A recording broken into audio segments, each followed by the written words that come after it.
ይገርማል እኮ እንዴ በገዛ ገንዘቤ በቃ በገዛ ገንዘቤ ይሄን ላገኘው አልቻልኩም ስልክ አነሳ ቢሮ ሲሄድ ሁሉ የለም አይገርምም 30 ሺህ ብር ላቤን እኮ ነው እንዴ እኔ ማንቄ ነው የምቀበለው እንዴ የገዛ ገንዘቤ እንዴ ማንቄ ነው የምቀበለው የፈለገ ነገር ለምን አይመጣም እሱ መላመጥ የማያስፈልገው ስልክ አነሳ ይገርማል እኔማ የህግ አማካሪና አንድ ቦዲጋርድ አለ እነሱን ቀጥሬያቸዋለሁ እነሱ ይመጣሉ አሁን አሳቻ ሰዓት ላይ ከ11 ተኩል በኋላ ነው የሚገባው አሉ 11 ሰዓት ተኩል ላይ ምናምን ከነሱ ጋር ሄጄ ገብቼበት እንደው አንገቱን አንቄ ነው የምቀበለው እንደውም መጡ እነሱ ራሳቸው እሺ በኋላ ደውላለሁ ሰላም ነው ሬዲ በቃ ለሁሉ ነገር ተዘጋጅታችሁ በቃ ምንም ለማውጣት ያስፈልግ ምን ነገር ምንም የሚያስፈልገው ነገር በቃ ቀጥታን እንዴ ስልኬን አላነሳል አሁንም እየደወልኩለት እንሄዳለን እንዴ አራቃል የለ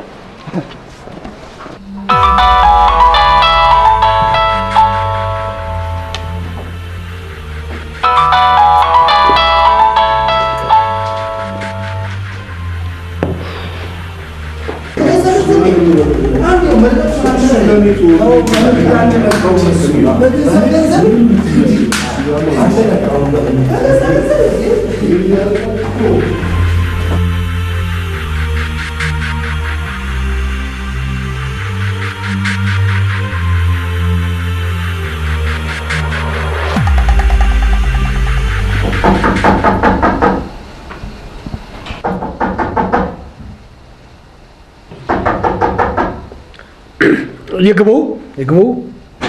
ሰላም ተናስተልኝ ሰላም ነው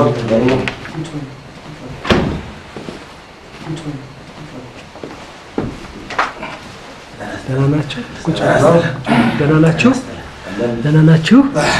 እንደምን አላችሁ ሻይ ቡና አጠጣን በቅርብ ነው የጠጣነው ጠጥተናል ለምንድን ነው ስደውል ስልኬን የማታነሳው ለምንድን ነው እንዴ እኔ እኮ ገንዘቤን ስጠኝ ነው ያልኩ የገዛ ገንዘቤን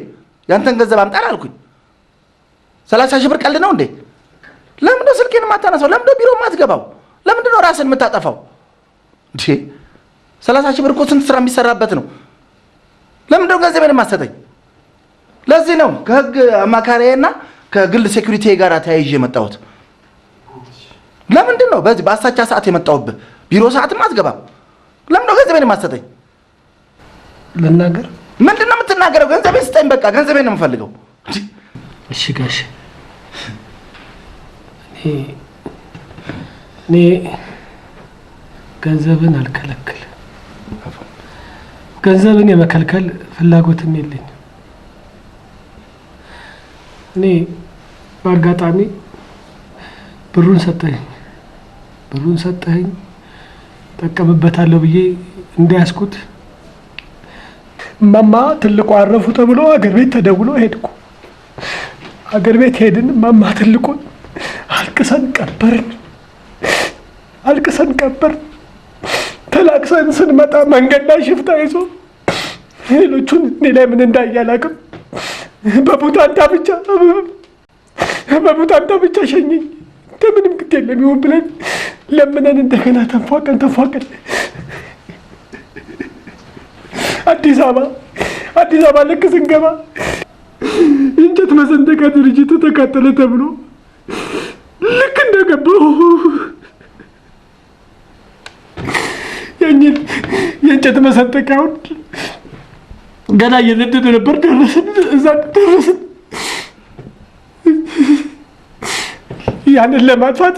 ሰነድ ምናምን እንዳይበላሽብኝ ሰነዶችን ወደዛ ለማድረግ ስፈልግ ፖሊሶች ሌባ መስያቸው እቃ መዘርፍ ሌባ መስያቸው ከመንገድ የመጣሁት ብያለሁ 2-3 ቦታ ሲሉኝ እንደገና ሆስፒታል ገባሁ ሆስፒታል በምን ልታከም በምን ላምጣ ሆስፒታል 2